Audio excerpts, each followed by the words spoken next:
वचन building block है creation का, उत्पत्ति का, सृष्टि का। आमीन, आप समझ रहे हैं? जैसे आप घर बनाते हैं तो आप क्या डालते हैं उसमें? आप सीमेंट करते हैं, आप फाउंडेशन डालते हैं, आप सीमेंट डालते हैं, उसमें सरिये डालते हैं, तब आप एक घर बनाते हैं, एक स्ट्रक्चर बनाते हैं। तो जो सामान है वो जो आप सीमेंट लेते हैं, परमेश्वर ने जिस सामान से सब कुछ बनाया वो उसका वचन है।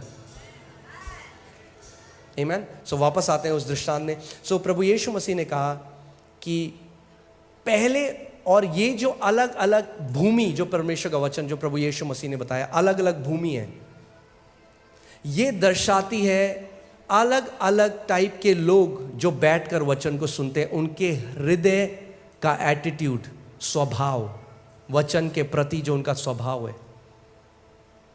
सेम बीज बोया गया, मगर पहली भूमि पर कोई फल नहीं आया, दूसरी भूमि पर कोई फल नहीं आया, तीसरी भूमि पर कोई फल नहीं आया, चौथी भूमि पर 30 गुना, 60 गुना और 100 गुना फल आया। दिक्कत बीज की नहीं थी, दिक्कत भूमि की थी।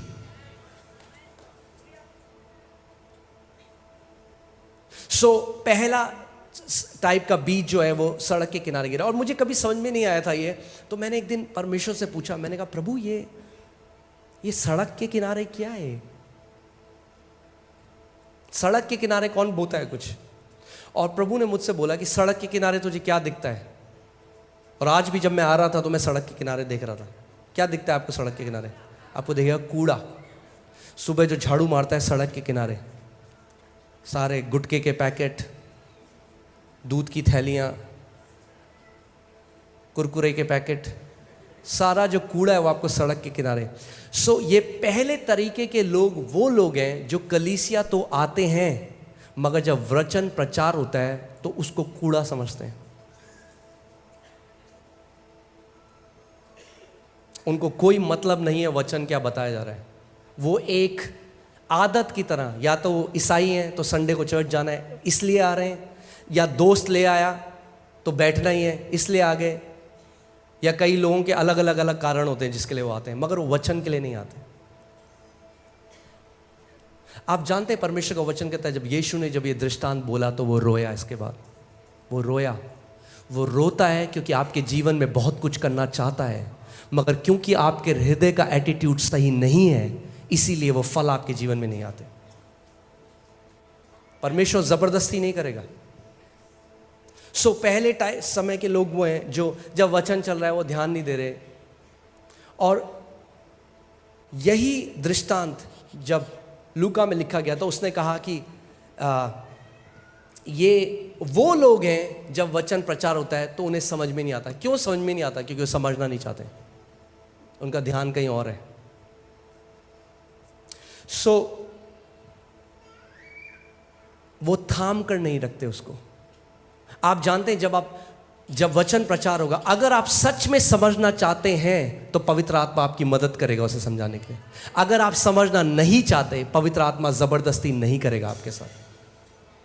और ये वो लोग हैं जो वचन उनके कान में तो पड़ता है और वो बीज अंदर भी जाता है, मगर तुरंत, बोलिए तुरंत शैतान आता है और वचन जो उनमें बोया गया था वो उठा ले जाता है। और वो ये रियलाइज नहीं करते कि यही उनके साथ अगले संडे भी होता है, यही उनके साथ फिर होता है। ऐसा करते करते 5 साल निकल जाते हैं, 10 साल निकल जाते हैं, और वो कहते हैं प्रभु ये बंदा तो फल रहा है, मेरे जीवन में फल क्यों नहीं आ रहा? और परमेश्वर कह रहा है मूर्ख, क्योंकि तू मेरे वचन का आदर नहीं करता।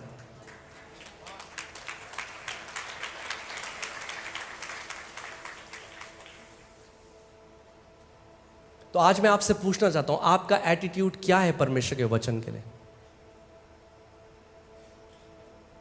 मैं देखता हूं कुछ लोग जल्दी भी आते हैं, आखिरी की सीट में बैठते हैं। मुझे समझ में नहीं आता कैसे। जब मैं कलीसिया जाता था मैं सबसे आगे बैठता था, जल्दी आकर। मुझे पता था आज प्रभु मेरे पास्टर के द्वारा मुझसे बात करेगा, और हर संडे प्रभु करता था,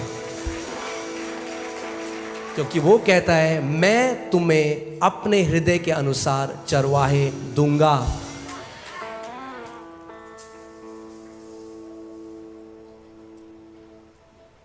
आमीन। सो ये जो पहले श्रेणी के लोग हैं, मुझे नहीं पता आप में से कितने वो आज हैं। अगर आज हैं तो आपके लिए गुड न्यूज़ है, आप अपना स्वभाव बदल सकते हो, आप एक अच्छी भूमि बन सकते हो आज ही। इसीलिए मैं ये वचन आपको बता रहा हूं कि आप अपने हृदय के स्वभाव को बदल दें परमेश्वर के वचन के लिए। मैं जाता था एक जगह जहां प्रेयर होती है, उन्होंने मुझे बुलाया वचन प्रचार करने के लिए, और मैं वहाँ गया, और मैं जब वचन प्रचार कर रहा हूँ, मैं देख रहा हूँ सारे लोग बात कर रहे हैं, आपस में बात कर रहे हैं, हंस रहे हैं। मुझे बड़ा बुरा लगा, इसलिए नहीं कि मैं वचन प्रचार कर रहा था, इसीलिए कि मैंने देखा उस जगह में परमेश्वर के वचन का कोई आदर नहीं है। और जैसे ही मैंने आमीन बोला, सीधे आगे पास्टर जी हाथ रख दो पास्टर जी। मैंने कहा भाग यहां से,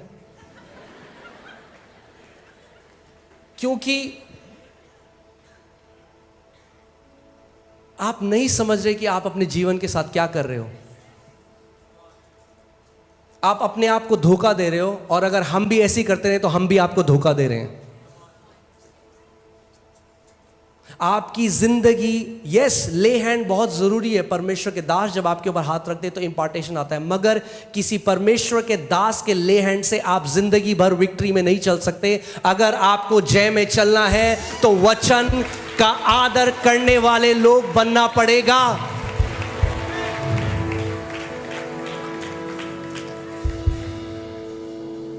उसके बाद उन्होंने बहुत मुझे इनवाइट किया, आप वापस आइए। मैंने कहा मैं नहीं आऊंगा, मैं नहीं आऊंगा। जिस जगह परमेश्वर के वचन का आदर नहीं है, मैं नहीं जाऊंगा।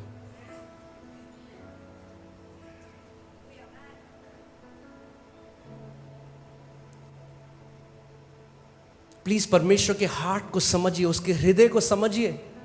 वो आपके लिए बहुत कुछ करना चाहता है, मगर आप लिमिट कर देते हैं उसको जब आप उसके वचन का आदर नहीं करते।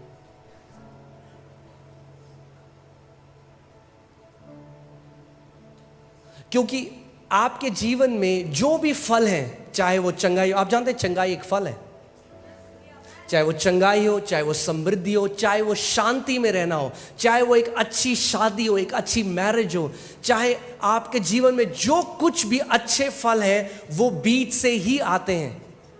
और ये वो लोग हैं जो हर बार वचन को जब सुनते हैं, सुनकर भी नहीं सुनते, शैतान आता है और बीज को इनके जीवन से लेकर चला जाता है।